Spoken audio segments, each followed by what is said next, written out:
নমস্কার, শুরু করছি বাংলা বলছি। গতকাল মেয়র রোডে সেনার পৌঁছে গিয়েছিল তৃণমূল কংগ্রেসের মঞ্চ খুলতে, এবং তাই নিয়ে সারা দিন ধরে আমরা বিতর্ক দেখেছি। গতকাল বাংলা বলছেতেও তাই নিয়ে আলোচনা করেছি। সেই বিতর্কের রেশ এবার আছড়ে পড়ল বিধানসভার অন্দরেও, যেখানে তীব্র বিক্ষোভ দেখান বিজেপি বিধায়করা।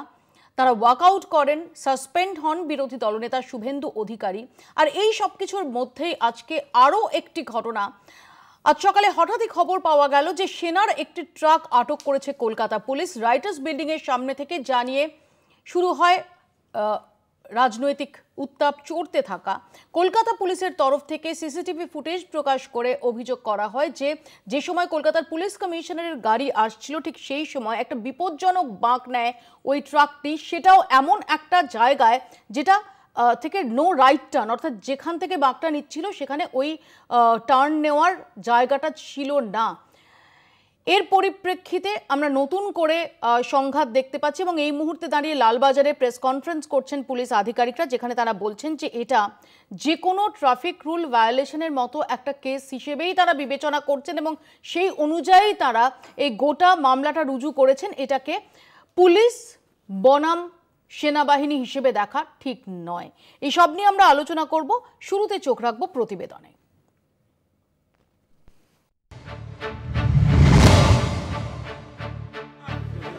তৃণমূল পাকিস্তানের দালাল, পাকিস্তানের দালাল তৃণমূল হটা।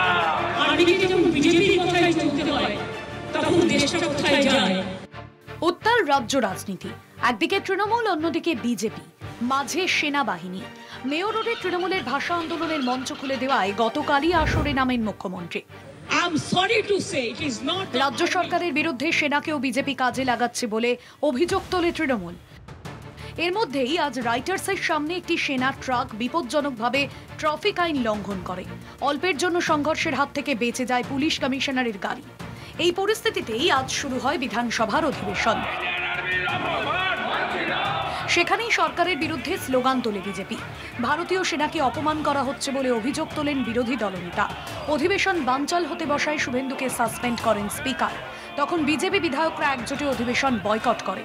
मिनिस्टर ब्रात्य बसु उन्होंने क्लियर बताया हाउस में, आर्मी राजनीति से प्रेरित होकर काल टीएमसी का वो इलीगल स्ट्रक्चर को तोड़ा, बीजेपी का स्टैंप लगा दिया आर्मी के ऊपर। दूसरा, उन्होंने बांग्लादेश में आर्मी का जो क्यू हुआ था उसका साथ कल का इंसिडेंट का कंपेयर भी किया। ये नहीं हो सकता। শুভেন্দুর অভিযোগ, ভারতীয় সেনার বিরুদ্ধে কুৎসা করেছেন ব্রাত্য বসু, যদিও তা অস্বীকার করেন শিক্ষামন্ত্রী। বিজেপি মিথ্যাচার করছে বলে দাবি করে তৃণমূল। 1971 সালে 25শে মার্চের ঘটনার যদি পাকিস্তান সেনাবাহিনীকে আমি যদি নিন্দা করে থাকি, আমি পেশ করেছি, আবার করব। পাকিস্তানি সেনাবাহিনী সেদিন যেটা চালিয়েছিল একটা বর্বর অমানসিক ঘটনা। 71 সালে ভারতীয় সেনাবাহিনীতে একটা কথা বলেননি। পাকিস্তানি সৈন্যরা ঢুকে যখন বিভিন্নভাবে বাংলাদেশে গুলি চালিয়ে হত্যা করছে, তখন বোধহয় কত লক্ষ মানুষ গুম হয়ে গিয়েছিল বাংলাদেশে। তার কথা উল্লেখ করেছেন। সব ডিস্টর্টেড কথাবার্তাগুলো বলে যাচ্ছেন, একটাও সত্য বলেন না। এই উত্তপ্ত পরিস্থিতির মধ্যেই আজ ডোরিনা ক্রসিংয়ে ভাষা আন্দোলন নিয়ে সোচ্চার হয় তৃণমূল। রাজ্যের বিভিন্ন জায়গায় বিজেপির ভাষা সন্ত্রাসের বিরুদ্ধে আন্দোলনে নামে তারা। পাল্টা আসরে নেমেছে বিজেপিও। সেনাকে অপমান করা হচ্ছে বলে রাজ্য জুড়ে প্রতিবাদ কর্মসূচি পালন করে তারা। মমতা বন্দ্যোপাধ্যায় পশ্চিমবঙ্গবাসীকে এমন জায়গায় পৌঁছে দিয়েছেন যে পশ্চিমবঙ্গের পুলিশই সব থেকে বেশি বিপজ্জনক হয়ে উঠেছে পশ্চিমবঙ্গবাসীর জন্য। তার থেকে আর বিপজ্জনক কে চালাবে? আমি তো অন্ততপক্ষে রাস্তাঘাটে চলাচল করার সময় কোনো সময় দেখিনি যে আর্মির গাড়ি বিপজ্জনক সীমার উপরে যাচ্ছে, যা সম্ভবই না ওই গাড়ির পক্ষে। ওই গাড়ির পক্ষে চালানো, ওই স্পিডে চালানো, যেটাকে বিপজ্জনক সীমা বলি, তা সম্ভবই না। আচ্ছা, অভিষেক ব্যানার্জির কনভয় কত স্পিডে চলে? এই আক্রমণ পাল্টা আক্রমণে একটা জিনিস স্পষ্ট, ভোটের আগে ভাষা সন্ত্রাসকে যেমন হাতিয়ার করতে চায় তৃণমূল, তেমনই সেনা আবেগকে সামনে রেখে পাল্টা ঘুঁটি সাজাতে প্রস্তুত বিজেপিও। কলকাতা টিভি।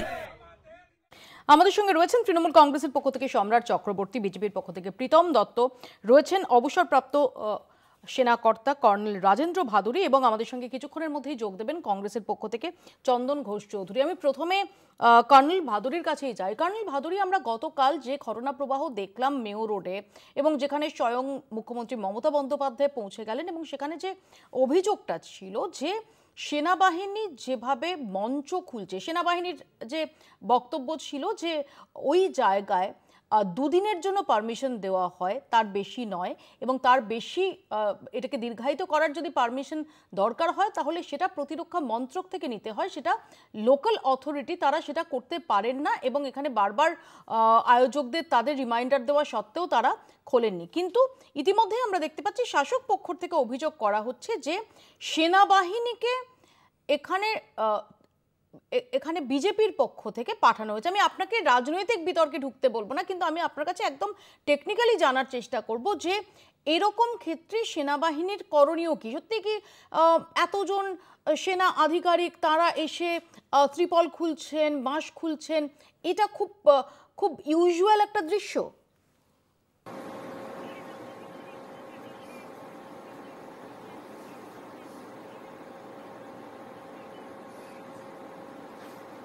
দেখুন, অবশ্যই আমি পলিটিক্যাল তর্ক বিতর্কের মধ্যে যাব না, কারণ ওটা আমার ডোমেন নয়। আমি গতকালও আপনাদের সঙ্গে লাইভ ছিলাম আপনার প্রোগ্রামে, আর তৃণমূল কংগ্রেসের যে স্পোক্স পারসন ছিলেন গতকাল, তিনি পরিষ্কার বলেছিলেন যে ওদের মিছিল বা ওদের যেটা প্রোগ্রাম ছিল ওটা 31 তারিখে শেষ হয়ে গেছিল। তো যদি 31 তারিখে শেষ হয়ে গিয়ে থাকে তাহলে 1 তারিখে ওটা তৃণমূলের মঞ্চ বলে আজকে যদি আমরা ডিসক্রাইব করি তাহলে ভুল ডিসক্রিপশন হচ্ছে। এখন আর্মির লোকেরা ডিপ্লয় হয়ে ওই ডেকোরেটরের বাঁশগুলোকে খোলা উচিত কি উচিত না, ওটা একটা আলাদা বিষয়। পয়েন্ট ইজ কি Maidan area including mayor road defence estate আর্মির জুরিসডিকশনের আন্ডার। কর্নেল ভাদুরীর সঙ্গে আমাদের যোগাযোগ বিচ্ছিন্ন হয়ে গেছে, আমি আসবো। আমি তার আগে সম্রাটের কাছে আসি। সম্রাট, আজকে আমরা দেখতে পেলাম যে এই গতকালের ঘটনার আঁচ সেটা এসে বিধানসভাতেও পৌঁছলো এবং সেখানে বিজেপি বিধায়করা তারাও ওয়াকআউট করেন এবং বিজেপি বিধায়করা যে অভিযোগ করছেন যে তৃণমূলের তরফ থেকে সেনাবাহিনীতে রাজনৈতিক স্ট্যাম্প দিয়ে দেওয়া হচ্ছে, বিজেপি স্ট্যাম্প দিয়ে দেওয়া হচ্ছে এবং বিরোধী দলনেতা শুভেন্দু অধিকারী তিনি সাসপেন্ড হয়ে গেলেন। প্রথম থেকে বলি, গতকালের ঘটনায় যদি আমরা আসি তাহলে আমরা দেখব যে গতকাল যে ঘটনা ঘটেছে, আমি প্রথমেই দেশের সেনাবাহিনীর ওপর পূর্ণ শ্রদ্ধা এবং সম্মান জানিয়ে বলি যে কালকে দুই সেনা প্রধানের যারা বিবৃতি দিয়েছেন পরস্পর বিরোধী বক্তব্য আমরা শুনতে পেয়েছি। প্রথমটা কি, একজন সেনাবাহিনীর অধিকর্তা যিনি বললেন যে দুদিনের জন্য পারমিশন নিয়ে 1.5 মাস ধরে এই মঞ্চটা বাঁধা রয়েছে, আরেকজন বললেন 31শে আগস্ট পর্যন্ত অনুমতি ছিল, তারপরে খুলে নেওয়া উচিত ছিল। দুটো পরস্পর বিরোধী মন্তব্যের ক্ষেত্রে আমি এটা বলি যে যদি দেখা যায় যে 1.5 মাস ধরে মঞ্চটা পড়েছিল তাহলে কেন 1.5 মাস আগে সেটাকে অনুমতির পরে সেটাকে খুলে দেওয়া হয়নি? আর যদি 31শে আগস্ট অবধি অনুমতি থাকে, এবং এই অনুমতি কিভাবে হয় সেটা আমরা জানি, সেনাবাহিনীর কাছ থেকে অনুমতি নিতে হয়, তার জন্য একটা সিকিউরিটি ডিপোজিট জমা দেওয়া হয়, তাহলে অ্যাটলিস্ট 24 ঘন্টা সময় মঞ্চটা খোলার জন্য দেওয়া যেতে পারত। এবং সেই প্রসঙ্গে এটা উল্লেখযোগ্য, যদি করেসপন্ডেন্স সেনাবাহিনীর পক্ষ থেকে হয়ে থাকে এবং সেনাবাহিনী মঞ্চ খুলতে যখন এসেছেন রাজ্যের মাননীয় মুখ্যমন্ত্রী মমতা বন্দ্যোপাধ্যায় সেখানে উপস্থিত হয়েছেন, প্রায় 200 জন সেনা কম বেশি হবে, তাদের সামনে মমতা বন্দ্যোপাধ্যায় উপস্থিত হয়েছেন, তারা তো ফেস করতে পারতেন। সেনাবাহিনী তো দাঁড়িয়ে বলতে পারতেন যে আমরা কলকাতা পুলিশ বা রাজ্য পুলিশকে বলেছিলাম যে মঞ্চটা খুলে নিতে, আমরা সেই সংশ্লিষ্ট দলকে জানিয়েছিলাম, যে দল অনুমতি নিয়েছিল আমাদের কাছ থেকে সেই দলকে বলেছিলাম, কিন্তু দেখা গেল না, সেটা ঘটল না। কেন ঘটল না? মমতা বন্দ্যোপাধ্যায় যখনই উপস্থিত হলেন আমরা পরিষ্কার দেখতে পেলাম তোমাদের সমস্ত ক্যামেরার মাধ্যমে যে সেনাবাহিনী পিছু হটল। আমার প্রশ্ন, পিছু হটলেন কেন?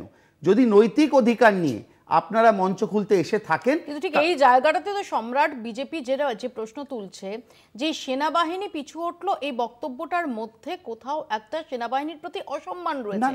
যে সেনাবাহিনী আমাদের, যে সেনাবাহিনী বর্ডারে দেশের শত্রুদের মোকাবিলা করে, সেখানে দাঁড়িয়ে তারা পিছু হটবেন কেন? এমনটা হতে পারে যে তারা হয়তো সেই মুহূর্তে দাঁড়িয়ে একটা অনভিপ্রেত পরিস্থিতি সৃষ্টি হোক সেটা চাননি, তারা সেখান থেকে সরে গেছেন যাতে তাদের অফিসাররা তারা প্রপার ওয়েতে এটাকে হ্যান্ডেল করেন। কিন্তু যে পিছু হটলো, পালালো, এই শব্দগুলো আমি বলছি না, বক্তব্যের অসঙ্গতি তো ছিল, দুই সেনাকর্তার মধ্যে বক্তব্যের অসঙ্গতি।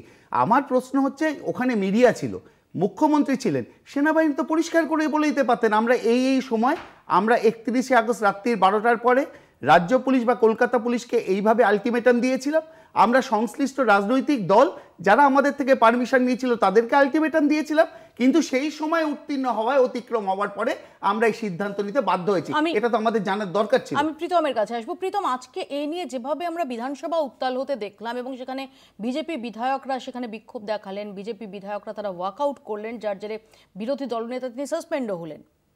প্রশ্ন হচ্ছে, ব্রাত্য বসুরা যে দাবিটা করছেন, ব্রাত্য বসু বা শোভনদেব চট্টোপাধ্যায়, যে না সম্পূর্ণ মিথ্যে অভিযোগ করা হচ্ছে, আজকে সেনাবাহিনীকে অবমাননা করা হচ্ছে। রাজনৈতিক দলের ছেলেরা আমরা এরকম অনেক জায়গায় অনেক সময় আর্মি ল্যান্ডের উপর প্রোগ্রাম করি, এই হচ্ছে তার কাগজ। আমি এই কাগজটা তোমাকে দিয়ে দেবো, তুমি একটু পড়ে দর্শকদের শুনিয়ে দিও। এটা হচ্ছে তোমার office of the defence estate officer, Kolkata circle.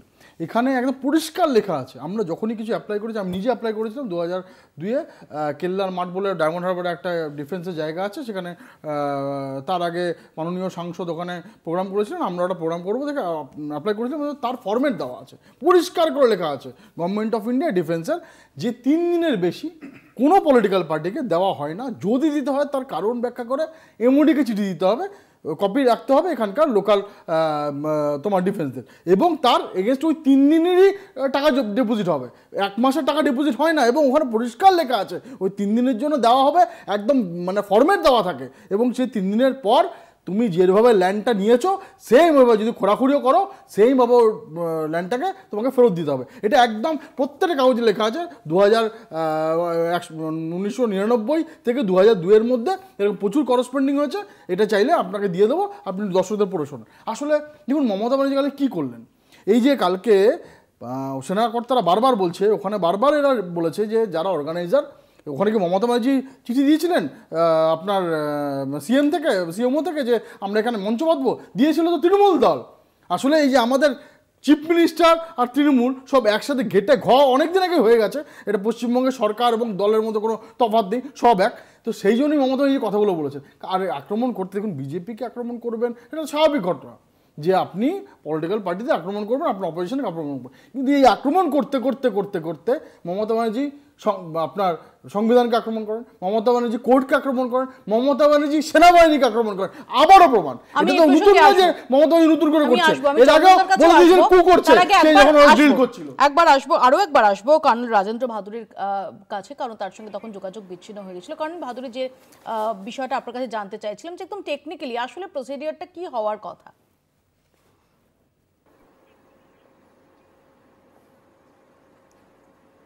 দেখুন, এই ডিফেন্স এস্টেট বলে যে আলাদা কোনো প্রসিজার আছে তা কিন্তু নয়। যে কোনো জায়গায়, ফর এক্সাম্পল যাদবপুর ইউনিভার্সিটিতে যদি একটা স্টুডেন্ট গ্রুপ কোনো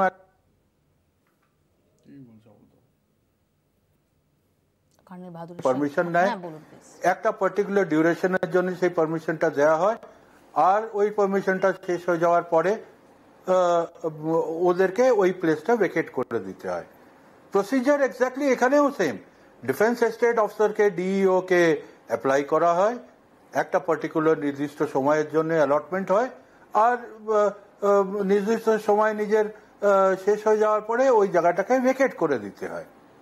এখন ইন দিস কেস অলসো, কালকে তৃণমূলের স্পোক্সম্যান বললেন যে 31-এ আমাদের প্রোগ্রাম শেষ হয়ে গেছিল, আমরা ভেকেট করে দিয়েছিলাম। তারপরে যে খাঁচাটা, স্ট্রাকচারটা ওখানে রয়ে গেছিল, সেটা তো আর তৃণমূলের এখতিয়ারের মধ্যে নেই। তৃণমূলের তো প্রোগ্রাম শেষ হয়ে গেছিল, এখন ওটা ডেকোরেটরের প্রপার্টি। কর্নেল ভাদুরীর সঙ্গে আমাদের যোগাযোগ আবারও বিচ্ছিন্ন হয়ে গেছে, আমি তার কাছে আসার চেষ্টা করব পরবর্তীকালে। আমি চন্দনদার কাছে আসি। চন্দনদা, আমরা গতকাল থেকে যেভাবে দেখতে পাচ্ছি যে সেনা বিতর্ক, যারা আজকে বিধানসভার মধ্যেও যার আজ ছড়িয়ে পড়তে আমরা দেখেছি, এবং যার জেরে বিরোধী দলনেতা শুভেন্দু অধিকারী তিনি সাসপেন্ড অবধি হয়েছেন, এবং বিজেপি অভিযোগ করছে যে তৃণমূল কংগ্রেস সেনাবাহিনীকে রাজনৈতিক স্ট্যাম্প লাগাচ্ছে, বিজেপির স্ট্যাম্প লাগাচ্ছে। একেবারে শুরুতে তোমাকে যেটা বলবো, এক্সট্রিম আনফর্চুনেট একটি ঘটনা যেটা রাজনৈতিক রং পেল, এবং বারংবার আমরা এটা দেখেছি, এর আগেও আমরা দেখেছি। আমি নতুনভাবে আর বলতে চাই না, তুমি জানো হঠাৎ নবান্ন হয়তো দখল হয়ে যেতে পারে, এমন একটা পারসেপশন নিয়ে মুখ্যমন্ত্রীর বিবৃতি আমরা দেখেছি। আমি কোনো নির্দিষ্ট দলের বিরোধিতা বা সপক্ষে বলছি না, কিন্তু এটা একটা ঘটনা যেখানে আর্মিকে অন্তত এই রাজনৈতিক ডামাডোলে নিয়ে আসা, এটা আমার মনে হয় রাজনৈতিক অন্যায়। এটা শুধুমাত্র রাজনৈতিকভাবে তার মোকাবিলা নয়, এটা রাজনৈতিক মোকাবিলা তো আর্মি করতে পারবে না, খুব স্বাভাবিক। তার কারণ আর্মি একটা মোস্ট ডিসিপ্লিনড ইউনিট, এবং আমাদের ডিফেন্স সেক্টর, এই সেক্টরে তুমি তার মন্ত্রীকে এমরয়েলের মধ্যে আনতে পারো, কিন্তু আর্মিকে নয়। এখন একটা জিনিস আমাদের কাছে পরিষ্কার, সেটা হলো যে আমরা বারবার যেটা দেখি, আর্মির ক্ষেত্রে তিনটে স্তর আমরা দেখতে পারি। একটা পার্মানেন্ট স্ট্রাকচার থাকে যেটা আর্মি বা আর্মি এডেড, যেখানে ক্যাম্পিং হয় বা ক্যাম্পিং সাইট থাকে, সেগুলো always permissible and for a long time, এটা আর্মির নিজস্ব বা আর্মি কাউকে লিজ করলে। কিন্তু সেকেন্ড যেটা আছে সেটা হচ্ছে লিজিং। আমরা ইস্ট বেঙ্গল মোহনবাগান ক্লাব টেন্টগুলো তো দেখতে পারি, সেটা লিজিং, আমরা জানি এই লিজিং রিনিউ হয় এবং বছরের পর বছর এটা ঘটে গেছে। আর রাজনৈতিকভাবে বা অন্য কোনো সামাজিক ইভেন্টের ক্ষেত্রে একটা লিজিং স্বল্প পিরিয়ড থাকে। যদি সেটা 31 ওভার হয়ে থাকে, তাহলে it is a clear statement যে সেটা ডিসম্যান্টেল হওয়ার দরকার ছিল, এবং সেই ডিসম্যান্টেলটা খুব ইজি প্রসেসে হতে পারতো রাজনৈতিক রং না রেখে। কিন্তু দেখা গেল যে যখন কর্নেল ভাদুরী, আমি যে কথাটা শুনতে পেলাম যে ডিসম্যান্টেলটা এই মুহূর্তে তৃণমূলের প্রপার্টি না, প্রপার্টিটা হচ্ছে ডেকোরেটার্সের। যদি ব্যাপারটাকে এইভাবেও দেখা যায়, তাহলে ডেকোরেটার্সের ওই প্রপার্টি যখন ডিসম্যান্টেল হচ্ছেন, মুখ্যমন্ত্রী করছিলেন কি? মুখ্যমন্ত্রী ওখানে গেলেন এবং ওরাও কেন স্তব্ধ করে দিল, মুখ্যমন্ত্রীর সাথে কমিউনিকেট করা যেত। মানে আমার বলার উদ্দেশ্যটা কি, মুখ্যমন্ত্রী তার নিজের দায়বদ্ধতা আছে, দায়িত্ববোধ আছে, এটা আমরা স্বীকার করে নিই। অ্যাট দি সেম টাইম আর্মির দায়বদ্ধতা কম তা তো নয়। তাহলে আর্মি ওখানে কেন নেগোশিয়েট করলেন না আর্মি অফিসার্সরা মুখ্যমন্ত্রীর সাথে? সেই মুহূর্তে একটা স্টোরি তৈরি করা হলো, আমি জানি না একটা স্টোরি মানে রিয়ালিটিও হতে পারে, তারা চলে গেলেন, তারা মুখ্যমন্ত্রীকে দেখে সরে গেলেন, কেন? এই কেন প্রশ্নটাই তো রয়ে গেল। আমি আমি আমি এই প্রসঙ্গে কর্নেল ভাদুরীর কাছে আরেকবার আসি। কর্নেল ভাদুরী, প্লিজ, যেটা বলছিলেন। হ্যাঁ, তো আমি যা বলছিলাম, সো দ্য ইস্যু ইজ কি অনারেবল চিফ মিনিস্টার ওইখানে অ্যাজ আ চিফ মিনিস্টার, মানে head of government of the state এর ক্যাপাসিটিতে পৌঁছলেন, কি as a representative of Trinamool? আমি একটুখানি কনফিউজড, কারণ এটা সমস্যা। কর্নেল ভাদুরীর সঙ্গে আনফর্চুনেটলি আবারও যোগাযোগ বিচ্ছিন্ন হয়ে গেছে। আমি এই প্রশ্নটা নিয়েই সম্রাটের কাছে আসবো। সম্রাট, কর্নেল ভাদুরী, এবং এটা মানে উত্তর দেওয়ার সময় এটা মনে রেখো সম্রাট, যে উনি কিন্তু একদমই রাজনৈতিক বিতর্কের মধ্যে না, কিন্তু উনি যেটা জানতে চাইছেন যে কাল যে মুখ্যমন্ত্রী ওখানে পৌঁছলেন, মমতা বন্দ্যোপাধ্যায় ওখানে পৌঁছলেন মুখ্যমন্ত্রী হিসেবে না তৃণমূল কংগ্রেস সুপ্রিমো হিসেবে? দেখো, প্রথমে আমি বলি যে তৃণমূল কংগ্রেসের মঞ্চ খোলা হচ্ছিল, মুখ্যমন্ত্রী ওখানে পৌঁছেছিলেন, যিনি তৃণমূল কংগ্রেস সুপ্রিমো। এবার আমি চন্দনদার একটা কথা রেশটা নিই, যে বা আমাদের কর্নেল ভাদুরী যেটা বলছেন, আচ্ছা আমরা এমার্জেন্সি ছাড়া আর কবে ভারতবর্ষে সেনাকে দেখেছি রাজনৈতিক দলের মঞ্চ খুলতে? আমরা দেখিনি। চন্দনদা নিশ্চয়ই মানে মানবেন আমার সঙ্গে, সেনা রাজনৈতিক দলের মঞ্চ খুলছে এটা আমরা দেখিনি। এবং এই বিষয়টা কিন্তু পরিষ্কার হলো না, মপি, আমি যেখান থেকে শুরু করেছিলাম, পরস্পর বিরোধী বক্তব্য সেনা প্রধানদের মধ্যে, এবং যারা কালকে উপস্থিত ছিলেন। একজন বললেন 3 দিনের বেশি অনুমতি পাওয়া যায় না, কিন্তু জানা থাকবে যে 21শে জুলাই ধর্মতলা সমাবেশ থেকে মমতা বন্দ্যোপাধ্যায় ঘোষণা করার পর থেকে এখানে অনুষ্ঠানটা হচ্ছে। 3 দিনের বেশি সেনাবাহিনীর যে অফিসিয়াল স্টেটমেন্ট সেটা সেলফ এক্সপ্ল্যানেটরি। সেখানে বলা হচ্ছে যে এটা তাদের 2 দিনের জন্যই পারমিশন নেওয়া হয়েছিল, এবং তারপর বলতে দাও, এবং সেখানে বারবার অর্গানাইজারদের সঙ্গে যোগাযোগ করা হয়েছে, তারা কেউ কোনো রকম রেসপন্ড করেননি, পুলিশকে জানিয়ে এই মঞ্চ খোলার কাজ করা হয়েছে। আবার এই কথাও বলা হচ্ছে 31শে আগস্ট সময়সীমা শেষ হচ্ছে। তাহলে 21শে জুলাইয়ের পর থেকে শনিবার রোববার করে কে বলছেন 31শে আগস্টেরটা? তাই বলছে 31 আগস্ট শেষ হচ্ছে। কালকের বক্তব্যে আছে, কালকের বক্তব্যে রয়েছে 31শে আগস্ট শেষ হচ্ছে। সেনাবাহিনী, আমি অফিশিয়াল স্টেটমেন্টের কথা বলছি, আমি অফিশিয়াল স্টেটমেন্ট কোট করছি। আর্মির যে অফিশিয়াল স্টেটমেন্ট কালকে সেটা কোট করছি। Let's go by official statement. তাহলে 30শে আগস্ট 31শে আগস্টের সমাবেশ কি অবৈধ ছিল? আমার প্রশ্নটা এখানে, 31শে আগস্ট অবধি সময়সীমা ছিল তো, তারপরে সেটা ডেকয়েটাসের প্রপার্টি বলে খুলে দেওয়া হচ্ছে, তাহলে 31শে আগস্ট অবধি তো বৈধ ছিল। আমি এই প্রসঙ্গে প্রীতমের কাছে আসবো, তার আগে একটা ছোট্ট ব্রেক আমাকে নিতেই হবে, একটা বিরতির পর ফিরছি। দেখতে থাকুন বাংলা বলছে।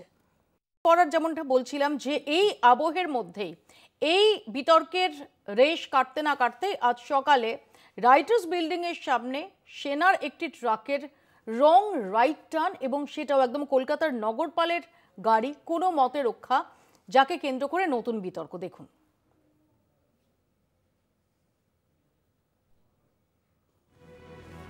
লাউডন স্ট্রিটের বাংলো থেকে বেরিয়ে জিপিও পেরিয়ে মহাকরণের সামনে দিয়ে লালবাজারে ঢোকে পুলিশ কমিশনারের গাড়ি। মঙ্গলবারও সেই রুটেই সিপি যাচ্ছিলেন লালবাজারে। মহাকরণের সামনে আচমকাই সেনার একটি গাড়ি রাস্তার বাদিক থেকে বাঁক নেয় ডান দিকে। ট্রাকটিকে কোনো রকমে পাশ কাটিয়ে সিপির গাড়ি লালবাজারের রাস্তা ধরে। সঙ্গে সঙ্গে ট্রাফিক পুলিশ ট্রাকটিকে দাঁড় করায়। ঘটনার পর কলকাতা পুলিশ সিসি ক্যামেরার যে ফুটেজ প্রকাশ করেছে সেখানেও একই ছবি। ডান দিকে বাঁক নেওয়া একটি ট্রাককে পাশ কাটিয়ে 4 চাকার একটি গাড়ি যাচ্ছে লালবাজারের দিকে। মহাকরণের সামনে নো রাইট টার্ন লেখা একটি সিগন্যাল বোর্ডের ছবি প্রকাশ করে পুলিশের বক্তব্য, ডান দিকে যাওয়ায় নিষেধাজ্ঞা থাকলেও সেনার ট্রাক সেই নির্দেশ মানেনি। খবর পেয়ে ঘটনাস্থলে পৌঁছন পুলিশ আধিকারিকেরা। সেনার গাড়ি নিয়ে যাওয়া হয় হেয়ার স্ট্রিট থানায়। খবর পেয়ে ফোর্ট উইলিয়াম থেকে থানায় পৌঁছন সেনা আধিকারিকেরাও। দুপক্ষের মধ্যে আলাপ আলোচনার পর ছেড়ে দেওয়া হয় সেনার ট্রাক। যদিও সেনা চালকের বিরুদ্ধে বেপরোয়া গাড়ি চালানো ও সিগন্যাল অমান্যের মামলা দায়ের হয়েছে বলে সূত্রের খবর। সোমবারই মেয়ো রোডে গান্ধী মূর্তির নিচে তৃণমূলের ভাষা মঞ্চ খুলে দেওয়া নিয়ে রাজ্যের সঙ্গে বিবাদ বাধে সেনার। মঞ্চ ভাঙার খবর পেয়ে নবান্ন থেকে ধর্মতলায় চলে আসেন মুখ্যমন্ত্রী। সেনাকে সামনে রেখে বিজেপি যে মঞ্চ খোলার নেপথ্যে সেই অভিযোগ করেন মমতা। সেনা দাবি করে দুদিনের অনুমতি থাকলেও মাসখানেক ধরে অস্থায়ী কাঠামো বাঁধা ছিল ময়দান চত্বরে। আয়োজকদের বারবার বলার পরেও কোনো পদক্ষেপ না হওয়ায় কলকাতা পুলিশকে জানিয়ে মঞ্চ খোলা হচ্ছিল। সেনার দাবি অবশ্য স্বীকার করেনি লালবাজার। এরই মধ্যে সোমবার ট্রাফিক রুল অমান্য করার অভিযোগে ফোর্ট উইলিয়ামের গাড়ি ধরায় নয়া বিতর্ক সেনা পুলিশ সংঘাতে। কলকাতা টিভি। কিছুক্ষণ আগে আমরা দেখেছি লালবাজারে ডিসি ট্রাফিক তিনি সাংবাদিকদের মুখোমুখি হয়েছিলেন এবং তিনি সেখানে বলেছেন যে তদন্ত শুরু হয়েছে, যে মামলা রুজু করা হয়েছে, সেটা যে কোনো সাধারণ যে দুর্ঘটনা সংক্রান্ত বা যে কোনো সাধারণ এই ধরনের যে ট্রাফিক সিগন্যাল ভায়োলেশন সংক্রান্ত যে মামলা, সেই মামলা রুজু করা হয়েছে। এটাকে পুলিশ বনাম সেনাবাহিনী এইভাবে দেখাটা ঠিক নয়। দেখুন। और এটা ট্রাফিকের ম্যাটার আছে, আর এখন এই ম্যাটারকে মানে ওরকম কালার করার কোনো উচিত হবে না, আর পলিটিক্যাল কালারে দেওয়ার উচিত হবে না, বিকজ আর্মি ভার্সেস পুলিশ এটা কোনো এর মধ্যে কোনো অ্যাঙ্গেল নেই। This is purely traffic matter, and if someone is violating the traffic rules and regulation, এমনি একটা ভায়োলেশন হচ্ছে তো ওর আগেনস্টে প্রসিকিউশন করতে হবে, because Kolkata police give the utmost priority to the safety of the all type of road users. প্রীতমের কাছে এখানে আসবো যে প্রীতম, আমরা দেখেছি যে সিসিটিভি ফুটেজ লালবাজার সূত্রে প্রকাশিত হয়েছে, সেটা আমি ধরে নিলাম যে ওটা সেনা ট্রাকই না, ওটা অন্য যে কোনো ভেহিকেল। সেক্ষেত্রে আমরা দেখবো সত্যি ওখান দিয়ে আমি নিজেও রোজ গাড়ি চালিয়ে আসি, তো ওখান থেকে রাইট টার্ন নেই। রাইট টার্ন যদি নিতে হয় ওর ডান দিকের লেনটা নিতে হয়। বাদিকে লেনটা নেওয়া মানে তুমি স্ট্রেট যাবে, লালবাজারের দিকে যাবে, সেখান থেকে একটা হঠাৎ একটা রাইট টার্ন, এবং রাইট টার্নটা মানে যারা আমরা গাড়ি চালাই তারা অন্তত অ্যাপারেন্টলি দেখে এটা মনে করতে পারি যে আইদার লুকিং গ্লাস দেখে এই রাইট টার্নটা দেননি, কারণ গাড়িটা যে আরেকটা গাড়ি যে পেছনে চলে এসেছে সেটা ঠিকই, সেটা নগরপালের কিনা সেটা উনি নাও বুঝতে পারেন, কিন্তু প্রশ্ন হচ্ছে যে কোনো গাড়ির ক্ষেত্রে যেটা এক হচ্ছে ওখানে রাইট টার্ন নেওয়া যায় না, দুই হচ্ছে ওইভাবে তো নেওয়া যায় না, কারণ বোঝাই যাচ্ছে যদি লুকিং গ্লাস দেখতেন তাহলে অন্তত এরকমভাবে যেতেন না। তো সেখানে একদম ট্রাফিক সংক্রান্ত, ট্রাফিক রুল ভায়োলেশন সংক্রান্ত মামলা রুজু করা হয়েছে, এটাতে এত বিতর্কের কি আছে?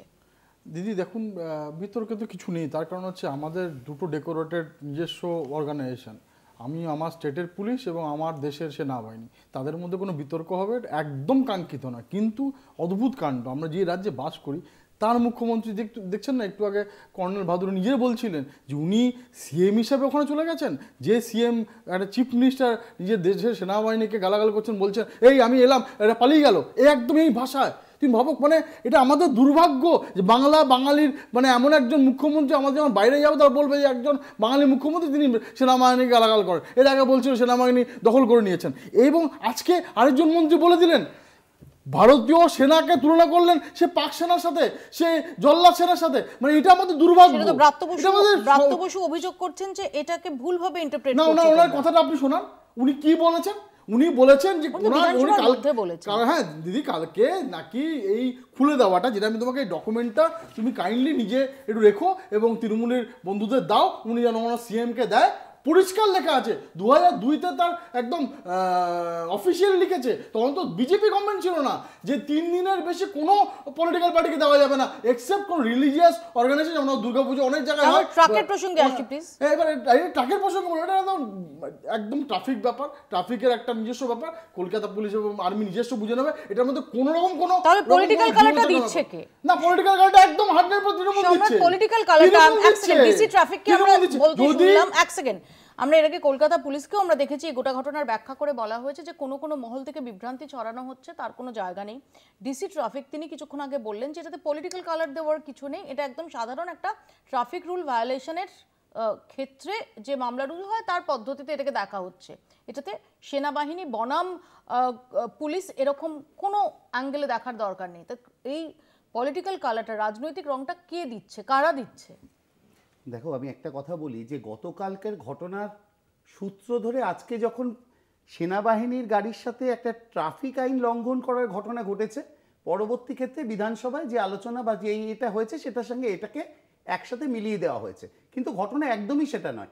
ওই সেনাবাহিনী গাড়িটার বদলে একটা আলু পটলের ট্রাক থাকতে পারতো, বা নগরপালের গাড়ির বদলে আমাদের যে কোনো কারুর গাড়ি থাকতে পারতো।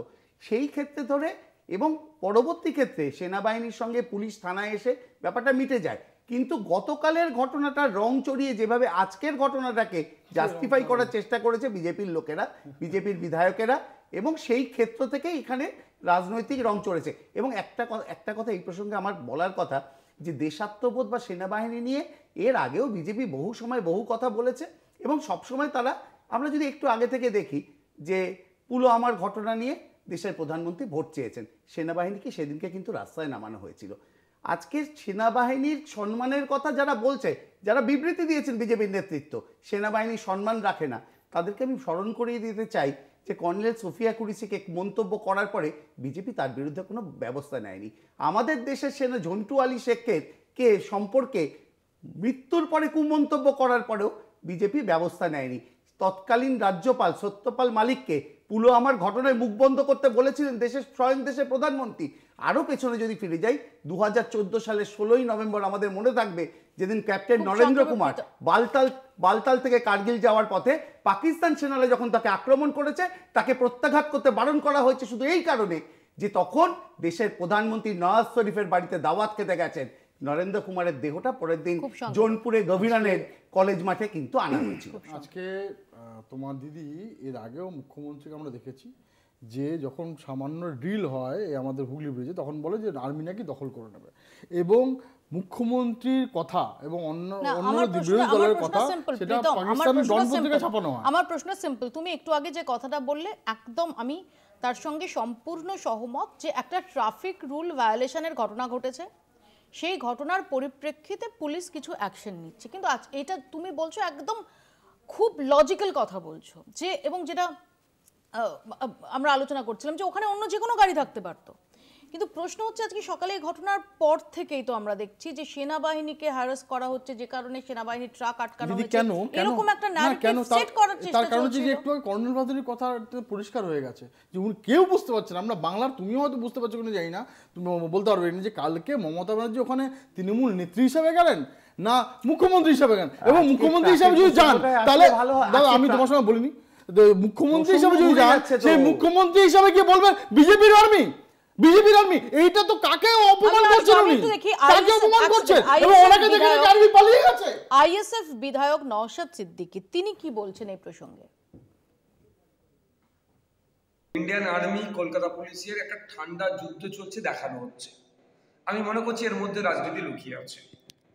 পারমিশন নিয়ে না নিয়ে এটা পরের পাঠ, আমি পরে কোনো সময় বলবো। এখন আমি বলছি, আমি যেটা দেখতে পাচ্ছি, যেভাবে যে 1800 অধিক চাকরি বাতিল হয়েছে, এই চাকরি বাতিল হয়েছে, হেভি সংখ্যার মানুষ যারা যোগ্য তারা চাকরি, তাদের এদের জন্য তাদের চাকরি বাতিল হলো। যদিও যে লিস্ট বার করেছে আমি অস্বচ্ছ মনে করছি, লিস্টেও গড়বড় আছে, যে অত জনের এই একটা ইম্প্যাক্ট পড়বে, আন্দোলন আবার সংগঠিত হবে। আর যারা চাকরি যাদের বাতিল হয়েছে তারা কারা? নেতা মন্ত্রী ঘনিষ্ঠ, প্রাক্তন সভাধিপতি, বর্তমান কাউন্সিলর, বিধায়কের মেয়ে, বিধায়কের পুত্রবধূ, এই যে শাসক ঘনিষ্ঠ অঞ্চল সভাপতি তৃণমূল কংগ্রেসের, এই যে তাহলে মানুষ রেড়ে করে উঠছে আর ক্ষোভ তৈরি হচ্ছে। হয়তো আমার মনে হচ্ছে এটা একটা রাজনীতি হচ্ছে, ইন্ডিয়ান আর্মি ক্যালকাটা পুলিশের একটা ঠান্ডা যুদ্ধ দেখানো হচ্ছে। নিয়োগ বিতর্ক থেকে চোখ সরানোর জন্যই গতকাল থেকে এরকম একটা প্রসঙ্গের অবতারণা করা হচ্ছে বলে অভিযোগ নওশাদ সিদ্দিকীর। আমি এই প্রসঙ্গে আসবো চন্দনদার কাছে, তার আগে আমি আরও একবার ফিরে যাব কর্নেল ভাদুরীর কাছে। কর্নেল ভাদুরী, আমরা আজ সকালে যেটা দেখলাম যে রাইটার্স বিল্ডিংয়ের সামনে সেনার একটা ট্রাক হঠাৎ করে যেখান থেকে রাইট টার্ন নেওয়ার কথা না সেখান থেকে একটা রং রাইট টার্ন নিল, এবং সেটাও এমনভাবে যে যেখানে ঠিক সেই সময় ওই গাড়িটা পাশ দিয়ে যাচ্ছিল কলকাতার নগরপালের গাড়ি, একটু এদিক ওদিকে বড়সড় দুর্ঘটনা ঘটে যেতে পারত। এই ঘটনাকে কেন্দ্র করে আমরা যে বিতর্ক গত কয়েক ঘন্টায় দেখেছি, এবং এখন যেটা কলকাতা পুলিশ বলছে যে এটা সাধারণ একটা ট্রাফিক, যে কোনো ট্রাফিক রুল ভায়োলেশনের ক্ষেত্রে যা যা ঘটে সেই অ্যাকশন নেওয়া হচ্ছে, এটাকে কোথাও আর্মি ভার্সেস পুলিশ এই রকম একটা প্রিজমে দেখা উচিত নয়। এই সম্পর্কে একটু আপনার মতামত জানতে চাই। না, কোয়াইট অবভিয়াস, যদি একটা আনঅথরাইজড ইউ টার্ন বা রাইট টার্ন, নো এন্ট্রি, যদি যে কোনো ড্রাইভার এন্ট্রি করে, তো সে সিভিলিয়ান হোক কি ফৌজি হোক কি প্রাইভেট গাড়ি হোক কি গভর্নমেন্টের গাড়ি হোক, সে ফর দ্যাট ম্যাটার পুলিশের গাড়ি হোক, ওটা আনঅথরাইজড টার্ন, অ্যান্ড ওটার যা রিলেটেড মোটর ভেহিকল রুলস আর রোড রেগুলেশনস এর আন্ডারে অ্যাকশন হবে। এটাতে আর্মি ভার্সেস পুলিশ যদি কেউ করে ফর পলিটিক্যাল পারপাসেস, সেটা ওটা ওদের পার্সোনাল ব্যাপার।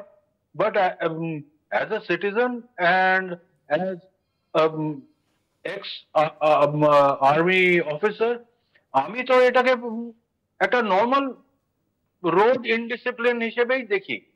তো যদি ওই মিলিটারি ভেহিকলের ড্রাইভারটা একটা অনঅথরাইজড টার্ন নিয়েছে, তাতে ক্যালকাটা মেয়রের গাড়ি কোথায় ছিল কি না ছিল দ্যাট ইজ ইমেটেরিয়াল। পুলিশ কমিশনারের গাড়ি ছিল কি না ছিল সেটা তো ইমেটেরিয়াল, কারণ যদি পুলিশ কমিশনারের গাড়িটা না থাকতো তাহলে কি ওটা আনঅথরাইজড ইউ টার্ন হতো না? হতো নয়। সো রেলেভেন্স কনটেক্সটটা তো কিছু নেই। পুলিশ কমিশনারের গাড়ি happen to be there at that time, but violation তো পুলিশ কমিশনারের গাড়ি ছিল বলে হয়নি, ভায়োলেশন হয়েছে যে আনঅথরাইজড রাইট টার্ন করেছে। তো ঠিক আছে, দ্যাট ইজ ওকে। অ্যাবসলিউটলি, আমি এখানে আসবো আপনার কাছে। এখানে চন্দনদা, অথচ আমরা গত কয়েক ঘন্টায় দেখতে পাচ্ছি যে এই গোটা বিষয়টা, বিশেষ করে গতকালের পর আজকের এই ঘটনা, গোটাটা ভীষণ রকমভাবে একটা রাজনৈতিক বিতর্ক এবং কোথাও দাঁড়িয়ে রাজ্য সেনা সংঘাত, এইরকম একটা আবহে একটা নতুন মাত্রা সংযোজন করার একটা প্রয়াস দেখা যাচ্ছে। মৌপিয়া, এই যে ইনভার্টেড রাজনৈতিক, আমি না একটা কথাকে বিশ্বাস করি অন্তত কিছু মোমেন্টের জন্য, কিছু সময়ের জন্য, a wise politician is mostly non political. যদি তুমি ওয়াইজ দৃষ্টিভঙ্গি থেকে দেখো, গতকালকে একটা আলাদা বুক, আলাদা চরিত্র, এটা আলাদা চ্যাপ্টার নয়। গতকাল একটা পুস্তক, আজকে আলাদা একটা পুস্তক, এবং এই দুটোকে মিলিয়ে দিয়ে ওই তোমার ইনভার্টেড রাজনৈতিক শব্দটা চলে এলো। পুলিশ কমিশনার একজন স্পেশাল পার্সোনালিটি, তার স্পেশাল সিকিউরিটি থাকে এবং আমরা পরিষ্কারভাবে দেখতে পাচ্ছি তোমাদের ক্যামেরায় যেটা দেখাচ্ছ বলছেন সেটা একদম 200%। ওখানে যদি কলকাতার নগরপাল মনোজ ভার্মার গাড়ির বদলে রাম শ্যাম যদু মধুর যে কোনো গাড়ি থাকতো তাহলে এটা একই ধরনের অফেন্স হতো। অ্যাবসলিউটলি, কিন্তু এখানে একটা ডিফারেন্স আছে। আমরা জানি কার্ড পার্সোনালিটি বা যারা সিকিউরিটি কভারেজ পান, স্পেশাল সিকিউরিটি কভারেজ পান, যাদের লাইফ থ্রেটেন্ড হতে পারে, সেখানে অ্যালার্টনেসটা অনেক বেশি, ন্যাচুরালি সিকিউরিটি কভারেজটা অনেক বেশি, তার মাত্রাটাও অনেক বেশি, এটা আমরা দেখেছি। দ্বিতীয় প্রশ্নটা হচ্ছে, আমি যদি খুব ভুল না করি, কর্নেল ভাদুরী আছেন, সারা ভারতবর্ষে অ্যাপ্রক্সিমেটলি 21টা মতো 2100 মতো কেসেস থাকে এই আর্মি ট্রাফিক আইন ভঙ্গ করা বিভিন্ন সিটিতে, মানে হয়ে যায়, ঘটে যায়, এবং তার এগেনস্টে যে পেনাল্টি, সে পেনাল্টি হয় আর্মির সাথে একটা বৈঠক হয়। আলটিমেটলি পেনাল্টির ক্ষেত্রে আরেকটা জিনিস ঘটে, সেটা হচ্ছে আর্মির তো নিজস্ব ভায়োলেশন প্রসেস আছে। স্ট্রিট থানায় নিয়ে যাওয়ার পরেই সেনা ট্রাকটা তো ছেড়েও দেওয়া হয়েছে। এক্স্যাক্টলি, এটা গতকালের একটা সিকুয়েল, এটা যেভাবে গতকালের সিকুয়েল এরকম একটা রূপ দেওয়ার চেষ্টা হচ্ছে, তার তো ভিত্তি থাকার কথা না। সব কিছুর মধ্যে তুমি সিকুয়েল যেটা বুঝছো, আমি প্রিকুয়েল বুঝছি। আমি প্রিকুয়েল বুঝছি 2026-এর নির্বাচন আসছে, আমি একটাই প্রিকুয়েল। একটু শুনি অধীর রঞ্জন চৌধুরী তিনি কি বলছেন এই প্রসঙ্গে। ভারতবর্ষের সেনা তারা, পশ্চিমবঙ্গের সরকারের দিদি ইচ্ছা যদি থাকে তাহলে বাংলার একজন একটা সেনা বাড়াতে পারে, বঙ্গীয় সেনা, আগামীতে তাও হতে চেষ্টা করতে পারে। অলরেডি পুলিশ দিদির বঙ্গীয় পুলিশ হয়ে গেছে, তো বঙ্গীয় সেনা বাড়ালেই বা ক্ষতি কী আছে?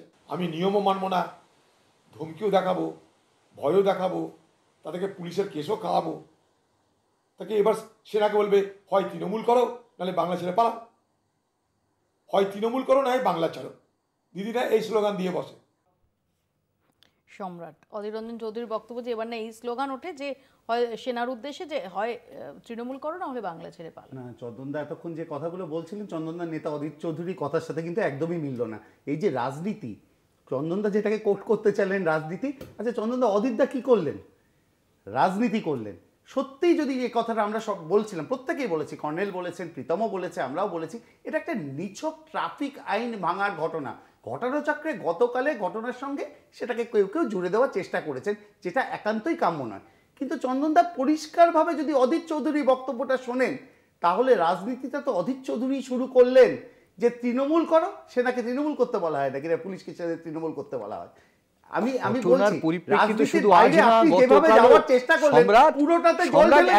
না, না, অধীর বাবু আমারও নেতা। অধীর বাবু যেটা বলেছেন স্পষ্ট, তুমি ওই যে সিকুয়েলের কথা বলেছে না, মৌপিয়া তো এই প্রসঙ্গটাই তুলেছে।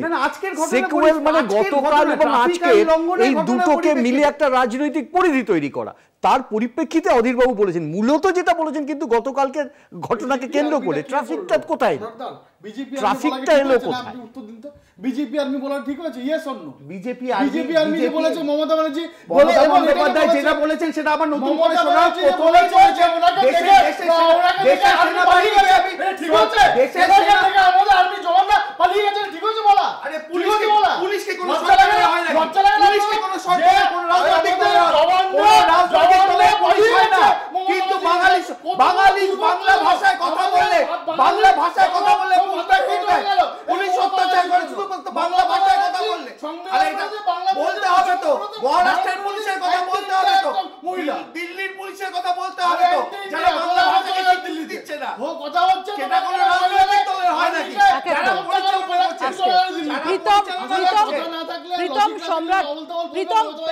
প্রীতম সম্রাট দুজনকে আমি থামাবো। আমি কর্নেল ভাদুরীর কাছে এখানে আসবো। যে কর্নেল ভাদুরী, আমি আবারও শুরুতেও যেটা বলেছিলাম যে আমি ডেফিনেটলি আপনাকে রাজনৈতিক বিতর্কের মধ্যে ঢোকাবো না, এবং অফকোর্স আপনিও ঢুকবেন না, স্বাভাবিক। তো আমি জাস্ট এটা জানার চেষ্টা করছি আপনার কাছ থেকে যে আপনি একজন অবসরপ্রাপ্ত সেনাকর্তা হিসেবে কি মনে করেন যে গতকাল থেকে যে ঘটনা প্রবাহ হয়েছে, আজকেটা বাদ দিয়ে, আজকেটা যেমন আপনি বললেন যেটা জাস্ট একটা ট্রাফিক ভায়োলেশনের কেস, এটাকে এভাবে দেখা উচিত নয়, গতকালের যে ঘটনাক্রম তাই নিয়ে যে বিতর্ক চলছে, সত্যি কি আপনার মনে হয় যে সেনাবাহিনীর প্রতি অবমাননাকর কিছু আদৌ হয়েছে? অ্যাজ আ সোলজার, শুধু আমি একা অবসরপ্রাপ্ত সেনাকর্তা নয়, আমার বাবা ওয়ার ভেটারান এয়ারফোর্স অফিসার, আমার grandfather war veteran army officer, তো আমি 3 পুরুষ ধরে সেনাই দেখেছি। তো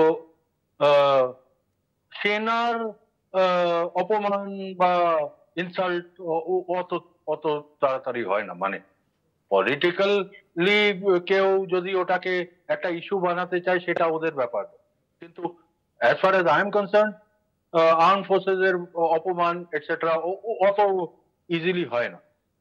না, সেকেন্ড থিং হচ্ছে যে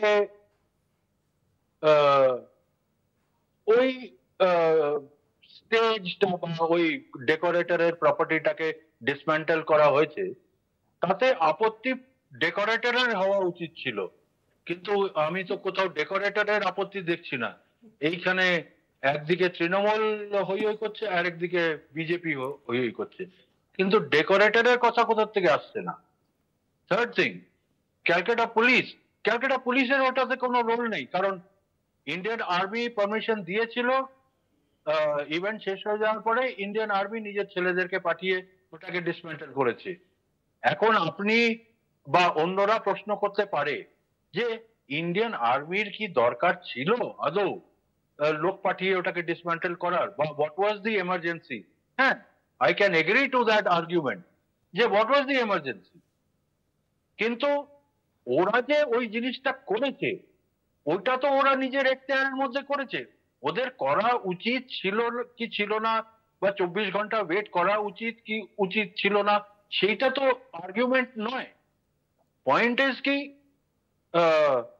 এখানে পলিটিক্যাল পার্টিসদেরকে মানে পার্সোনাল একটা ইনসাল্ট বা পার্সোনাল একটা ইস্যু করার আমি কোনো রিজন দেখছি না। খুব গুরুত্বপূর্ণ কথা বলেছেন কর্নেল বাহাদুরি। আমি এই নিয়ে দুজনের কাছে খুব সংক্ষেপে যাব। প্রথমত হচ্ছে সম্রাট, উনি যেটা বললেন কর্নেল বাহাদুরি, সত্যি তো ডেকোরেটরের আপত্তি আছে, এখনো তো ডেকোরেটরের কোনো বয়ান পাওয়া যায়নি। প্রোগ্রাম হয়ে গেলে এবার ডিসম্যান্টেল করা হবে কিনা, কে করবে, কিভাবে করবে, এবং যেটা কর্নেল বাহাদুরি বলছেন যে ওটা তো সেনাবাহিনীর এখতিয়ারের মধ্যেই, তার টেরিটরির মধ্যেই। ঠিক, একদম ঠিক। তাহলে কি একটু বেশি রিঅ্যাকশন হয়ে গেছে? প্রপার্টিটাও ডেকোরেটরে, কিন্তু এটাও তো সঠিক, যখন আমরা প্রত্যেকেই আমাদের বাড়ির কাজে ডেকোরেটরের জিনিসপত্র ভাড়া করি, যতদিন পর্যন্ত সেটা তাকে ফেরত না দেওয়া যায় ততদিন পর্যন্ত যে কোনো সাধারণ মানুষের তার প্রতি একটা দায়বদ্ধতা থাকে।